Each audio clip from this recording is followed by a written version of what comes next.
Halo semuanya, selamat datang di 90 menit bola. Kita awal informasi kali ini dari kabar Kurniawan Dwi Yulianto jadi asisten pelatih timnas U20. Kurniawan Dwi Yulianto pulang kampung.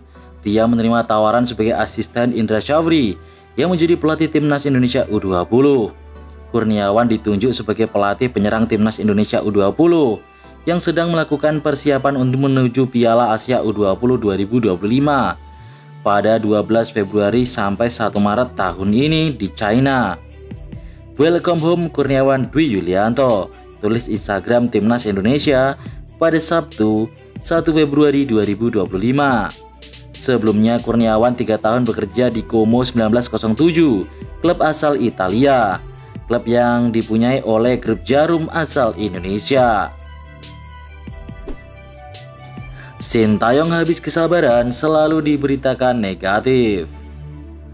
Mantan pelatih timnas Indonesia Sintayong seolah habis kesabaran. Arsitek asal Korea Selatan itu menyanggah semua rumor yang menyangkut namanya. Sintayong dipecat PSSI pada 6 Januari 2025 setelah 5 tahun menangani timnas Indonesia dengan alasan dinamika kepemimpinan, komunikasi, dan taktik. Sintayong telah kembali ke Korea Selatan pada 26 Januari 2025 lalu. Ia mendapatkan pelepasan meriah dari supporter timnas Indonesia di Bandara Soekarno-Hatta, Tangerang. Saya kembali tanpa berkomentar apapun karena saya mencintai Indonesia dan sepak bola Indonesia. Namun beberapa media Indonesia masih menyebarkan cerita yang tidak benar, kata Sintayong. Sintayong tidak menjelaskan secara detail mengenai cerita tidak benar yang dimaksudnya maupun rumor yang dibantahnya. Namun terakhir Sintayong dituduh menggunakan buzzer atau pendukung berdasarkan hasil riset analisis media sosial Drone Emprit. Juventus minati Jesus, harganya 300 miliar. Juventus dikabarkan mengejar Jesus. Namun Venezia FC meminta uang tebusan dengan nominal yang tidak sedikit. Bianconeri tengah memburu bek tengah untuk didatangkan pada bursa transfer musim dingin 2025. Adapun jendela ini akan ditutup pada Senin 3 Februari 2025 tengah malam waktu Eropa.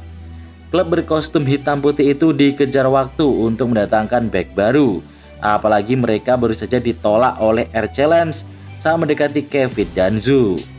Menariknya, Juventus kemudian mengalihkan buruan ke bek timnas Indonesia, Jesus. Venezia selaku klub pemilik langsung memagari dengan bandrol senilai 20 juta euro, setara 337,7 miliar rupiah.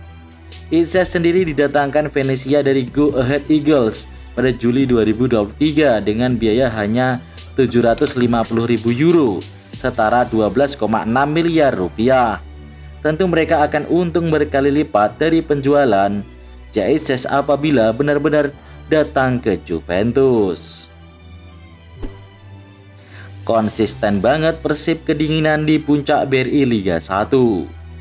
Persib Bandung semakin kokoh di puncak klasemen sementara BRI Liga 1 2024-2025 setelah menang tipis 1-0 atas PSM Makassar pada pekan ke-21 di Stadion GBLA Kota Bandung.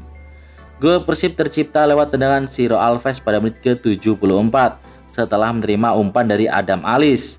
Kemenangan itu membuat Maung Bandung kini mengumpulkan 46 poin dalam 21 pertandingan.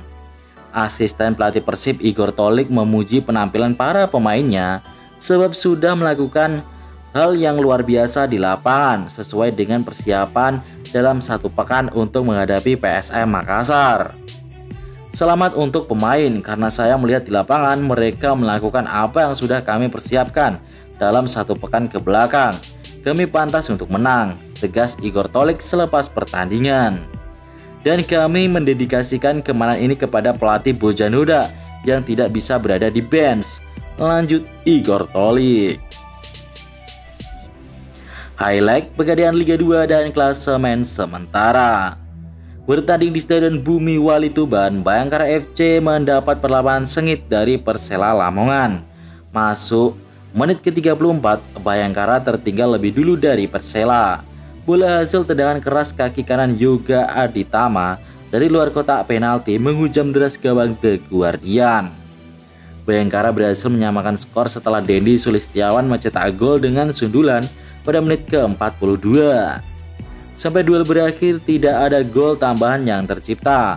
Bayangkara FC pun akhirnya harus puas bermain imbang 1-1 kontra Persela. Sementara PSKC Cimahi meladeni Persijap Jepara di Stadion Sijalak Harupat, Kabupaten Bandung. Bertindak sebagai tuan rumah, PSKC mampu unggul lebih dulu, namun hasil akhir kedua tim adalah 3-3. Wow, sangat sengit. Hasil ini membuat Bayangkara FC menempati posisi 1 dengan 7 poin. Peluang promosi semakin besar. Lalu Persela ada di nomor 2 dengan 3 poin, hasil 3 kali imbang. Cimahi dan Jepara ada di nomor 3 dan 4 dengan poin yang sama, yakni 2. Pergantian pemain jadi kunci Madura kalahkan Persis Solo. Pelatih Madura United Angel Alfredo Vera membeberkan kunci kemenangan timnya atas Persis Solo di Gelora Bangkalan pada Sabtu 1 Februari sore. Laskar sampai kerap meraup angka sempurna berkat 2 gol di penghujung babak kedua melalui sepakan Lulinha dan sontekan Joseph Ejejari. Hasil ini memang belum mengangkat Madura United dari zona merah, tetapi sudah cukup membenamkan tim tamu ke dasar klasemen sementara.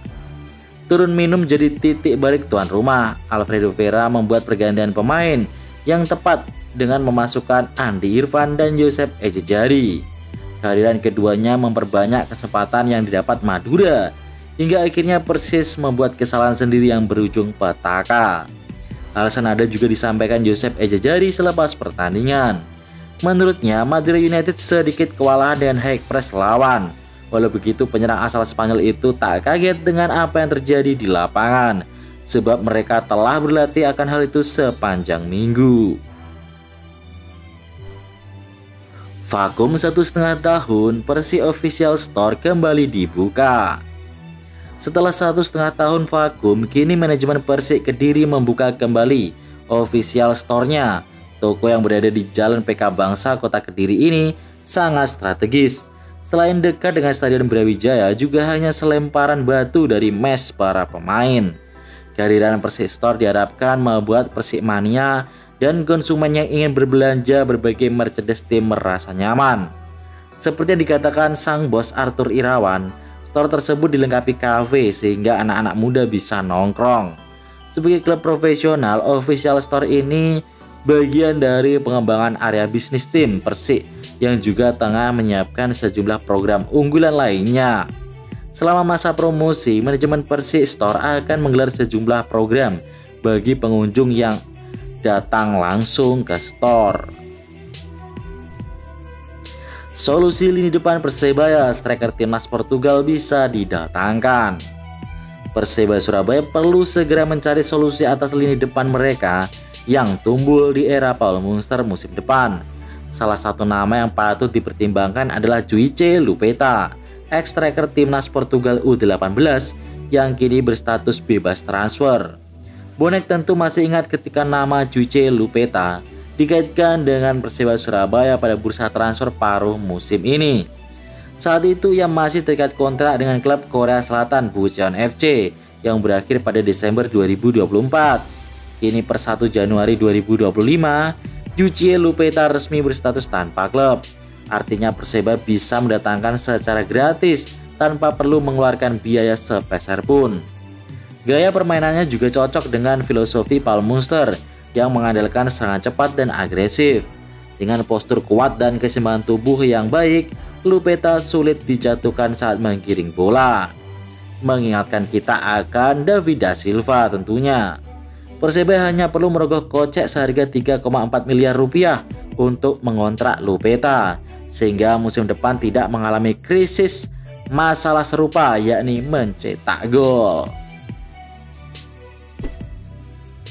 Prediksi Liga 1 Arema FC versus Bali United.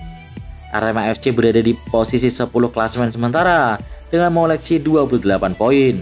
Posisi mereka masih bisa melorot karena Malut United sama mengoleksi 28 poin juga, sehingga Singo Edan harus berusaha meraih 3 poin demi kembali bersaing di posisi tengah Liga 1. Manajer Arema FC Bibi Dwi Adriansyah mewanti-wanti timnya tidak boleh lagi terpeleset. Bermain di kandang sendiri jadi momentum kebangkitan, sehingga evaluasi digelar demi memastikan tim siap menghadapi laga krusial ini. Sedangkan Bali United dalam kepercayaan diri tinggi, usai di laga sebelumnya menang tipis 3-2 saat menjamu Borneo FC pada Senin 28 Januari malam.